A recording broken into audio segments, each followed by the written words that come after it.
যারা যারা যত তাড়াতাড়ি করবে কম্পিটিটিভ এক্সামিনেশনসে তাড়াতাড়ি চাকরি পাওয়ার জন্য, তারা তত লেটে চাকরি পাবে।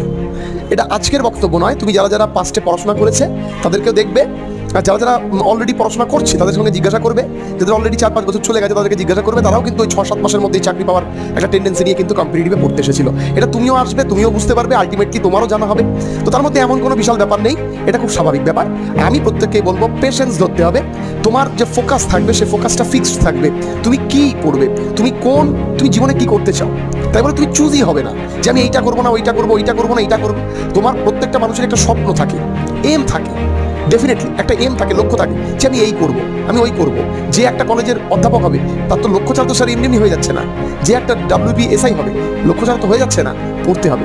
তো তুমি জীবনে কি হতে চাও তার জন্য তুমি স্পেসিফিক 2-3টে লক্ষ্যকে একটা বলতে পারে একটা কোটায় রাখো যে আমি এইটা পেলে এইটা করবো, এইটা না পেলে এইটা করবো।